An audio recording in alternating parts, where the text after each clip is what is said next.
Well, hello. Welcome back to The Puzzled Life. Like I said, episode 2. That's exciting. Very exciting. So, anywho, why don't you go ahead and introduce yourself? I am Lauren Sullivan. I'm a registered behavior technician, and I work out of a private practice clinic in West Michigan. So, yeah. Thank you for saying all that. You're welcome. So, the history behind Lauren and myself. Our relationship. Our relationship. We've progressed over the year and a half that we've known each other. Almost 2. Wow. Yeah. That's like, other than my marriage, like the most serious relationship I've ever had. Anywho, I met Lauren. She was my ABA tech. And at the time, Liam had just started. Okay. And I was working with him in center. And I remember at some of the meetings, the things that you were bringing up, we weren't seeing in center. And so we decided to move therapy in home. And that's when he started more hours per week. So I was at your house every single night. And then shortly after that, I started with Neil. So I was there even more. When I say friends, it's really more like family because I spend more time at your house than I do at my own. Right, and you've seen me at my best, which is rare, and my worst, which is often. No. But it's been fun. Amazing. So, so thank you for coming, and you'll probably be on a lot often. So, of course, thank you for having me. Lucky ducky you. Can't wait. So, ABA. Yes. What is it, and what does it stand for? So ABA is Applied Behavioral Analysis, and behavior analysts try to study and understand behavior and the environmental factors that go into behavior and how it affects learning. So ABA therapy targets certain behaviors that we want to encourage or decrease, and we basically turn those into goals that we work on in a therapy session. So, yeah.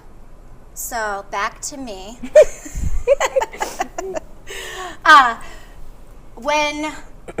So I'm sitting in the office, and I got the diagnosis for Liam. Mm-hmm. And the doctor literally, not prescribed, surprisingly, no, but he literally handed me a packet of, like, therapies. Services, right. Right, that could be beneficial Okay. to Liam. Was ABA on there? It was. And he actually was he really encouraged me to do the ABA. The problem was there's this stigma behind ABA. Which I didn't know. You were telling me about it when I first started. Right. But I think a lot of treatments have certain stigmas. Obviously, everybody has their own beliefs about certain things, and people have negative experiences. But I think that it's backed by a lot of research, and it is proven to be really effective, especially in an early intervention stage. What I've heard from peers and online, so you know that's always real, is that you're going to change, basically you're taking away a part of who they are. And my personal experience, I have not seen that. If anything, I think ABA in general, helps the parents, like teaches the parents how to parent. Like I've said in episode 1, I said that I have my degree in early childhood education. Yeah. And I was like, I'm going to be the best parent out there. And then I was like, I have no idea what I'm doing, and what I thought I knew isn't working. Yeah. So that's what I found to be so beneficial to ABA, is how much it impacted me. It helped me. Especially being in home. Yeah. Yeah. And we did a lot of like outings to grocery stores and whatever with the kiddos, which I feel like helped a lot. Real world type things. But I think there's definitely a stigma about changing or taking away autistic behaviors that are positive.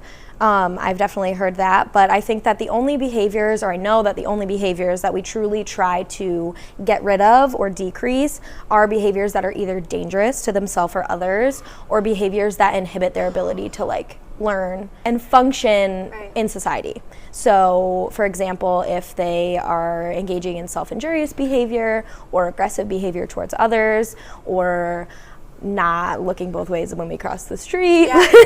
Those are behaviors that we try to eliminate.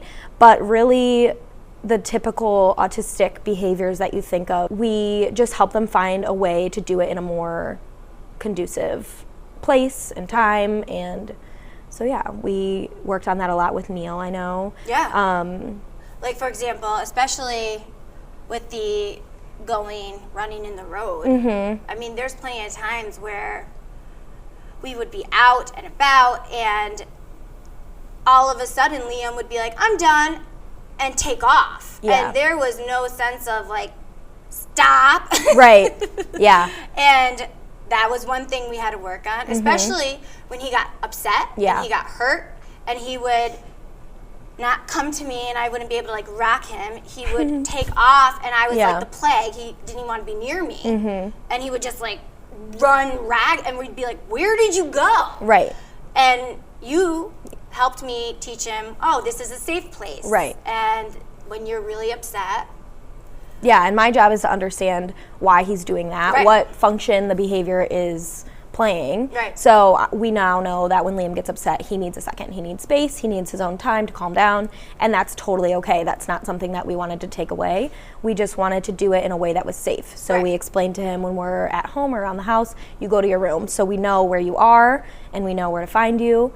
And so now if he gets upset, if he's with friends or if whatever, he knows that he can go to his room. And I know that you have set that up when you guys go on vacation and stuff. You were telling me that you set it up or like explicitly explained where he can go, which is awesome, because then that still allows him to let it all out, but in a safe way. Which the most awkward thing about that is when we're traveling is I have to go to the host or hostess and be like, so is there a place in your house that my child can use as their Do you have like a sensory room? Yeah, and not sound creepy, because he's gonna go here when he's really upset. Yeah. And actually my sister-in-law said her bedroom, and I said, I don't know, because what if there's they're sleeping or something's happening and he can't go in there. Right. So it's just, it has worked tremendously though.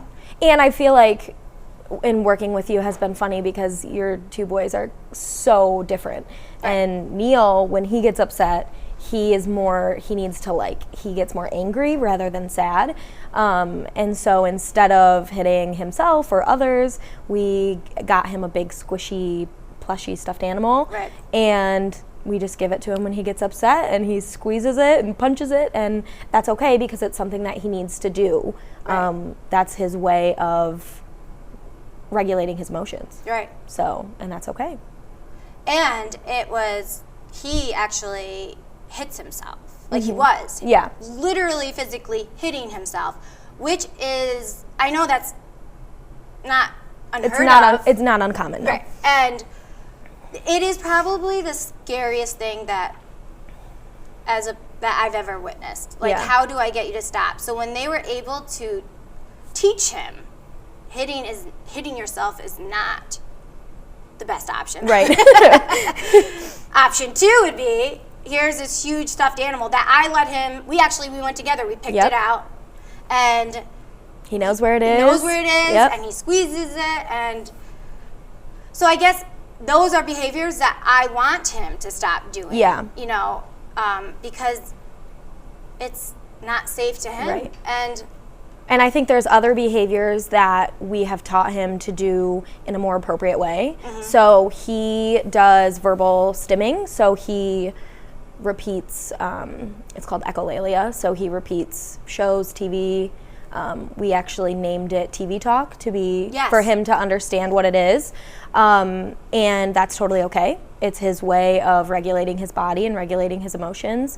And so when he does it at school, though, it's not appropriate because he's not learning. When he does it when we're doing therapy, he's not learning. And so I set aside time where he can be by himself and draw and do his thing. Or if you guys are in the car, I'm like, you can do TV Talk.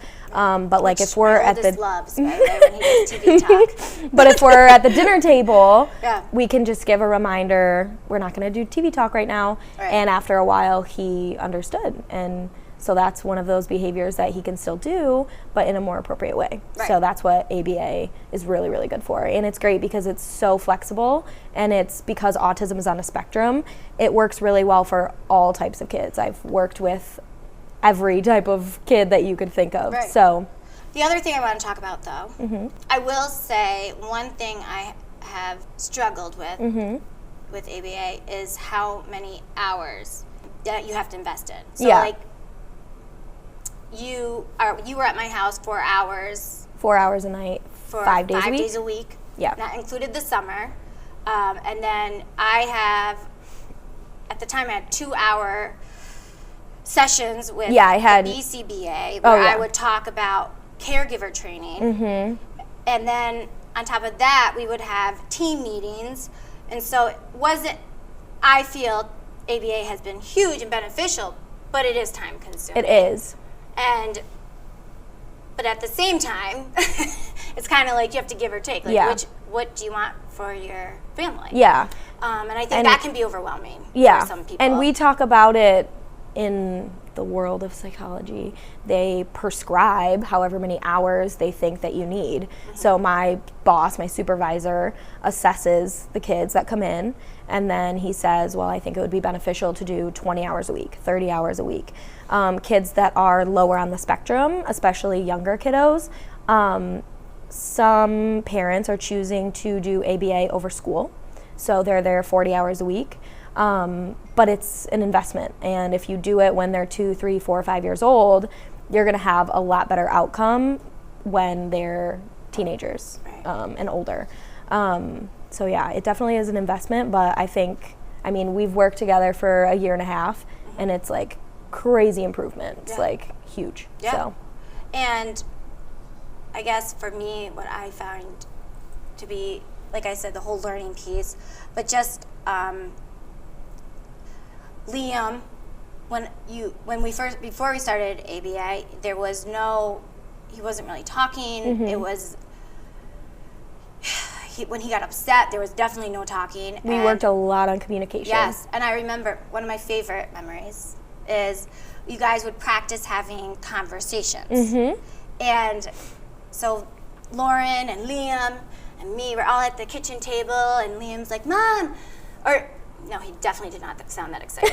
He was like, Mom, let me practice having a conversation with you. So I was like, oh my God, this is going to be great. And I sat down, and he goes, so, Mom, what'd you do today? And I'm like, oh, you won't believe it. I did this and this and this. And he goes, okay, you don't have to tell me everything. And Eric's like, he nailed it. We worked a lot on conversations, and it sounds like something that should come easy to a kid to want to talk to his peers, but he didn't. And I think he wanted to. He really struggled with how to go about it. And it's funny because Neil's the complete opposite. He couldn't care less. But Liam, I could see when we were around other kids that he wanted to interact with them. He wanted to play with them. And so we worked a lot on, we call them social stories, and they're little scenarios where it's a little example of Johnny's on the playground and et cetera, et cetera. Here's the issue. How do we solve that?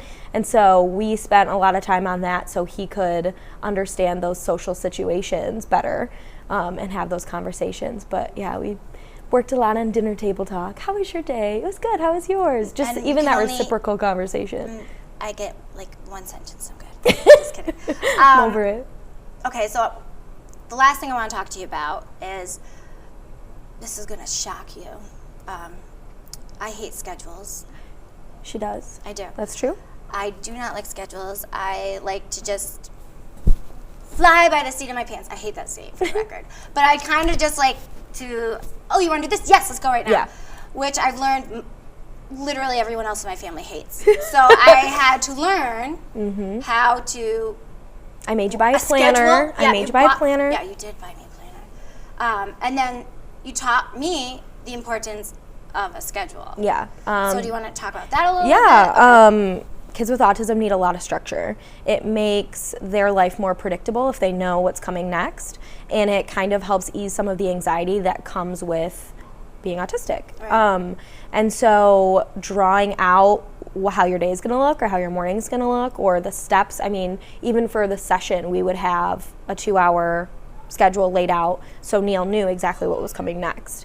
And then it was Velcro, so I kind of taught flexibility in with that, and I would be like, oh, we were going to have a 5-minute TV break, but we can't right now, so we're going to do this instead, and really worked on him being able to be flexible with schedules, which I'm sure helped you when you guys were going to go do X, Y, and Z, and you couldn't anymore, or last minute you have to go run an errand.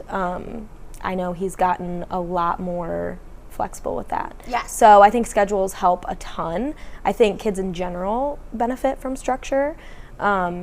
But yeah, we definitely worked on that a lot. We had like a big one up in your kitchen that summer. Yep. And I just put a strip of Velcro and cut up a bunch of little pictures of what we were going to do. There was a whole baggie of them, and then we just made the schedule at the beginning of the day, and the kids actually got to help too. So yes. That was really nice. And we gave them choices. Yeah, that's another thing. I just listened. I was like, yeah. You were involved. I'm planning out your whole family's day for you. Yeah. Don't break the schedule, Susan. No, but that, I think, between learning, it was a huge trigger for them. Yeah. And I'd be like, we're just going to go. And they're like, I'm sorry, what? No. Yeah, it was like, we need to be prepared and right. plan. And we just went to Florida. We visited family. We went to 2 amusement parks. And I had schedules. I had everything. I was over-prepared. And which is also, I never used to do. I was never over-prepared. But it helps. And we didn't have any outbursts. We didn't. We went with the flow. It was very easy going. Yeah. And I don't know. I couldn't say enough great things about I think ABA. You've talked about how much it's helped you. Right. And I think the goal of ABA is to give both the kiddo and the parent the tools to be independent and be more, to better learn and to better function within society. And I always think of it like my bag that I used to bring to work with all my snacks and treats for the kiddos and my schedule in there. It's like a physical but metaphorical toolbox. Right. And so when we would go out and I needed M&Ms or a schedule or a visual for Liam or Neil, I would just have it ready. Right. And so I think that ABA has been great in that sense for you guys. Yes. So again, this is all my opinion, and I'm not putting down. Right. There's a lot of therapy options. Yes, there are, and we're gonna go into that in other episodes. But I just wanted to have you here, Avi. I've never said Inseparable. That before. But just so I knew we could kind of share the experience together that I had. And the other last thing I will say is that I know every center is different. Right. And so, again, I'm not downplaying, if you've had bad experiences. a negative experience, it's okay. I'm not saying, but that's not how it is for everyone. The center that I came from was incredible. It was family owned. It was a private practice center. I can't say enough good things about it. It was like a family, literally. And I had great training. I was supervised really well. And so I think it makes a huge difference when your child is in therapy at a center that you don't like, and that's when as a parent, you need to step in and advocate for your kid and either move them to another center or try something else. I mean, it's trial and error, and because it's a spectrum, every kid is so different that not everything's going to work for everybody. Exactly. So sometimes ABA wouldn't work for everybody. But yeah. It's worth a shot. Yeah. Just kidding. Thank you so much. You're welcome. I know I'm going to have you on often. I can't wait. Yeah, so, but it means the world, and I'm so beyond blessed that our lives have crossed. Yeah, our paths have crossed. I'm very appreciative for you guys. I think your boys have taught me more than I've taught them, for sure. But to your moment. No, but thanks again, and I look forward to talking with you guys in a month. The first Monday of every month. So we'll see you then. Thanks for tuning into The Puzzled Life.